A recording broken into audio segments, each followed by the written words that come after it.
آٹا گوندنے سے بے برکتی ہوگی، حالانکہ شریعت محمدی اس جہالت کا رد کرتی ہے۔ اور اس سلسلے میں اللہ کے پیارے نبی حضرت محمد صلی اللہ علیہ وآلہ وسلم کی بہت سی صحیح اور مستند احادیث مبارکہ موجود ہیں۔ ہم بستری کرنے کے بعد مرد یا عورت کے لیے صرف نماز، طواف اور مسجد میں ٹھہرنا حرام ہے، اور اس کے علاوہ باقی تمام کام کرنے جائز ہیں۔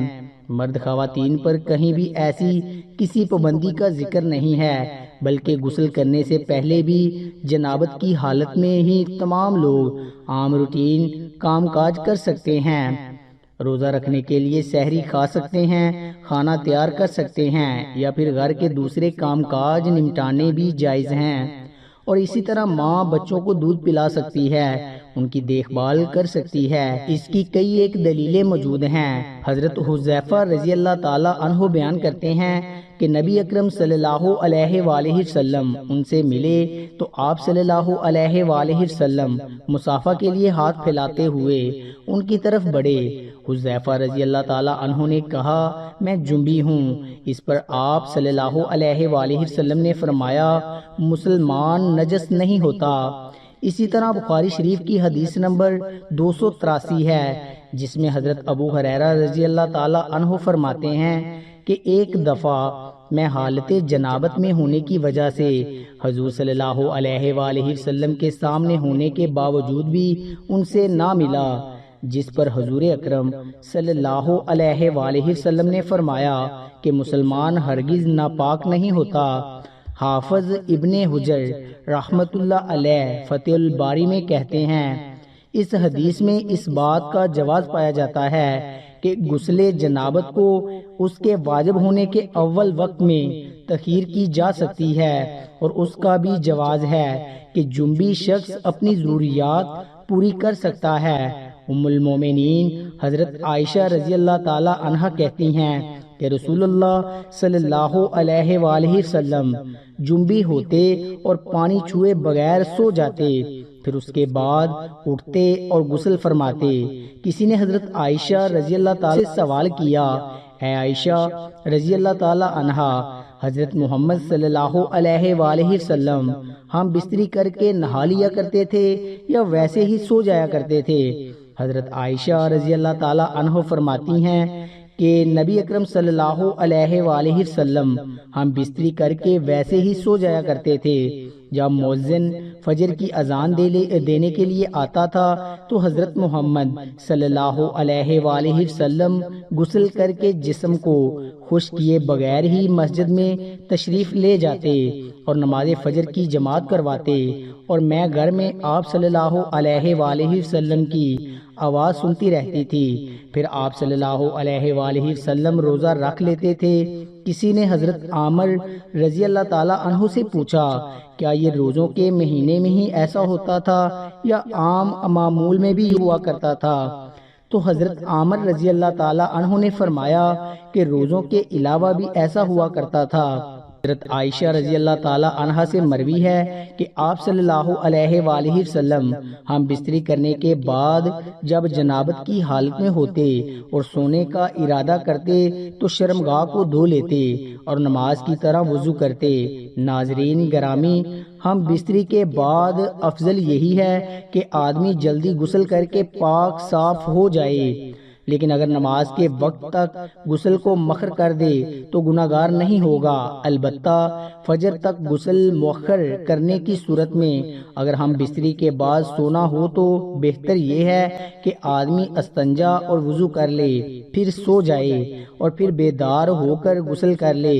چنانچہ مشکوہ شریف کی روایت میں ہے، حضرت عمر فاروق رضی اللہ تعالی عنہ نے سرکار دو عالم صلی اللہ علیہ وآلہ وسلم سے عرض کیا کہ مجھے رات کو جنابت لاحق ہوتی ہے، یعنی احتلام یا جمع سے غسل واجب ہوتا ہے۔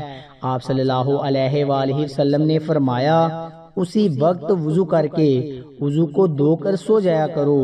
مظاہر حق میں یہ ہے کہ یہ وضو کرنا جنبی کے سونے کے لیے طہارت ہے، یعنی جنبی وضو کر کے سویا تو گویا وہ پاک سویا۔ لہذا اس حدیث سے معلوم ہوا کہ جسے رات کو احتلام ہو جائے یا جمع سے فراغت ہو اور اس کے بعد سونے کا ارادہ ہو، یا بوجہ کسی ضرورت غسل جنابت میں تاخیر کا خیال ہو تو ایسی شکل میں جنبی کا وضو کر لینا سنت ہے۔ اتنی بات اور سمجھ لیجئے کہ حدیث سے تو یہ معلوم ہوتا ہے کہ صورت مذکورہ میں وضو کیا جائے، اس کے بعد وضو تناسل کو دھویا جائے، حالانکہ ایسا نہیں ہے، بلکہ صحیح مسئلہ یہ ہے کہ پہلے وضو تناسل کو دھونا چاہیے، اس کے بعد وضو کرنا چاہیے۔ اس شکل میں حدیث کے مذکورہ ترتیب کے بارے میں کہا جائے گا کہ یہاں وضو کرنا اس لیے مقدم کے ذکر کیا گیا ہے کہ وضو کا احترام اور اس کی تعظیم کا اظہار پیش نظر تھا۔ سوال نمبر 2 کا جواب، حالت جنابت میں کھانا پینا یا کھانا پکانا درست ہے؟ بہتر یہ ہے کہ وضو کر کے کھائے پیئیں، اور اگر وضو کے بغیر صرف ہاتھ منہ دھو کر کھا پی لیں تب بھی جائز ہے۔ بچے کو دودھ پلانے کے لیے ماں کا پاک ہونا ضروری نہیں ہے، لہٰذا بچہ رو رہا ہو تو عورت ناپاکی کی حالت میں دودھ پلا سکتی ہے، لیکن کوشش یہ کرنی چاہیے کہ جلد از جلد غسل کر لیا جائے، حالت جنابت میں زیادہ دیر تک نہ رہنا چاہیے۔ ناظرین گرامی، یہ یاد رہے کہ یہ وضو کرنا بھی واجب نہیں ہے، لیکن وضو کرنا اور شرمگاہ کو دھو لینا مستحب ہے۔ حضرت عائشہ رضی اللہ تعالی عنہا بیان کرتی ہیں کہ نبی پاک صلی اللہ علیہ وآلہ وسلم اگر جنبی حالت میں کھانا یا سونا چاہتے تو نماز کے وضو کی طرح وضو کرتے تھے۔ وضو کرنا اس لیے بھی افضل ہے کہ نبی کریم صلی اللہ علیہ وآلہ وسلم نے فرمایا، 3 لوگوں کے پاس رحمت کے فرشتے نہیں آتے، نمبر 1 کافر کی لاش، نمبر 2 خلوق خوشبو لگانے والا، اور نمبر 3 جنبی شخص جب تک وہ وضو نہ کر لے۔ حضرت عبداللہ ابن مسعود رضی اللہ تعالی عنہ فرماتے ہیں کہ میں نے رسول اللہ صلی اللہ علیہ وآلہ وسلم سے پوچھا، اللہ کے رسول، کون سا عمل سب سے افضل ہے؟ آپ نے فرمایا، وقت پر نماز ادا کرنا۔ میں نے پوچھا، اللہ کے رسول، پھر کون سا عمل زیادہ بہتر ہے؟ آپ نے فرمایا، ماں باپ کے ساتھ حسن سلوک کرنا۔ میں نے پوچھا، اللہ کے رسول، پھر کون سا عمل؟ آپ نے فرمایا، اللہ کی راہ میں جہاد کرنا۔ پھر رسول اللہ صلی اللہ علیہ وآلہ وسلم خاموش ہو گئے، حالانکہ اگر میں زیادہ پوچھتا تو آپ زیادہ بتاتے۔ رسول اللہ صلی اللہ علیہ وآلہ وسلم نے فرمایا، اللہ کے فیصلے پر راضی ہونا ابن آدم کی سعادت نیک بختی ہے، اللہ سے خیر طلب کرنا ابن آدم کی شقاوت بدبختی ہے، اور اللہ کے فیصلے پر ناراض ہونا ابن آدم کی شقاوت بدبختی ہے۔